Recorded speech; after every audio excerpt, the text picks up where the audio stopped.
Moi, c'est Charlène, donc j'ai 32 ans. Je suis alumni JEDA sur la formation Data Scientist Full Stack, qui est maintenant, je crois, renommée IA Full Stack. Et j'ai suivi cette formation, du coup, maintenant en 2020, donc c'était il y a 6 ans quasiment. Et maintenant, du coup, je suis manager Data Scientist au sein d'un cabinet de conseil à Paris qui, du coup, est spécialisé dans la data, voilà, de bout en bout. Je commençais un peu voilà, à avoir envie de changer, de découvrir un peu d'autres secteurs que l'assurance. Et le job de l'actuariat, je ne le trouvais pas assez concret à mon sens, à mon goût. Je voulais vraiment faire parler la donnée, faire vraiment des choses qui soient plus concrètes. Donc, c'est là où j'ai commencé à chercher les formations qui existaient et où je suis tombée sur JEDA. Franchement, ça s'est super bien passé. J'en garde un souvenir, enfin un très bon souvenir. Voilà, le fait que ce soit en présentiel aussi, ça m'avait beaucoup plu parce qu'il y avait vraiment une cohésion aussi d'équipe, entre guillemets, entre je sais pas comment on peut dire, les apprenants, ceux qui suivaient la formation. Il y avait pas mal d'échanges, comme une petite communauté, on va dire. Donc ça, c'était vraiment cool. Les teacher assistants, c'était aussi très sympa. Ils nous aidaient vraiment quand on avait besoin. Ce que j'ai bien aimé aussi, c'est vraiment que c'était très orienté application, projet. Concret, quoi. C'était pas que de la théorie et ça fait beaucoup. Tout ce qu'on peut travailler en termes de projet chez JEDA, ça peut être orienté directement vers quoi on veut aller après. Donc, c'est ça qui est intéressant, je pense, par rapport à une formation lambda. Et c'est quelque chose qu'on a aussi travaillé pendant les cours à JEDA, la mise en valeur de notre CV. Donc, en fait, j'ai même pas eu trop besoin de le faire parce qu'on l'avait quasiment déjà fait pendant la formation. Ça, au moins, c'était du temps de gagner. Et donc, il y avait une première page CV classique, on va dire, avec vraiment une mise en avant de la formation, avec tout ce qu'on avait appris, les mots-clés, etc., qui parlent aux recruteurs.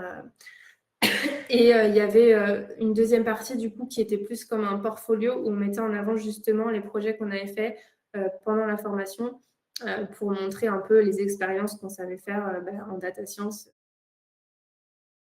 Après la formation, je me sentais quand même assez confiante dans le sens où voilà, le projet, je l'avais fait vraiment de A à Z avec ma binôme et j'étais quand même assez fière de ce projet, assez fière de ce qu'on avait fait.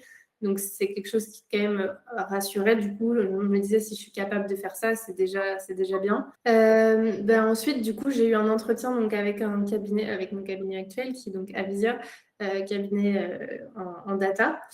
Et puis, du coup, pour un entretien classique, honnêtement, voilà, présentation à la RH, 15 minutes par téléphone, qui ensuite m'a dit de faire un entretien plutôt technique avec un manager. Et puis, ça a été vite après. En fait, j'ai eu de la chance. Je ne sais pas si c'est de la chance, mais en tout cas, le projet final que j'avais fait a beaucoup parlé à mon directeur parce que c'est un projet qu'ils avaient fait eux en interne. Je suis arrivée directement en marketing chez Louis Vuitton. Après, j'ai fait du Sephora, du L'Oréal. Donc, je suis vraiment sortie de l'assurance. Donc, ça, c'était cool. 90% du temps, je suis consultante data science. J'ai eu un parcours qui a évolué vraiment très rapidement parce que je suis passée manager au bout de, je crois, à peine 6 mois. Donc, ce qu'on entend manager chez Avisia, ce n'est pas exactement ce qu'on entend manager chez d'autres entreprises. Nous, c'est vraiment la partie coaching RH, limite RH, dans le sens où voilà, on va recruter notre équipe. Donc, voilà, faire les entretiens, recruter les bonnes personnes, etc. Et derrière, on va voilà, trouver la bonne mission pour la personne qu'on a recrutée, travailler vos projets pour que ce soit pertinent avec ce que vous voulez faire par la suite, puisque ça va être ce qui va être mis en avant dans votre CV et ça va être votre atout, on va dire. Donc maintenant, je suis passée aussi du côté recrutement. C'est aussi ce qu'on va chercher. Et nous, si on voit un profil qui s'est reconverti, ça ne va pas forcément nous faire fuir. Par contre, ce qu'on veut, c'est que la personne, elle ait pratiqué, qu'elle ait vraiment mis les mains dans le cambouis et qu'elle affiche pas une formation, voilà, j'ai suivi comme un MOOC en ligne ou des choses comme ça. On va vraiment chercher à aller savoir si effectivement elle a bien compris ses projets, si elle les a faits, si elle les maîtrise et effectivement voir si ça marche. Ça ne fait pas forcément peur un profil reconverti, mais par contre, on va chercher à ce qu'il y ait vraiment de l'expérience et qu'il ait mis les mains dans le cambouis, quoi.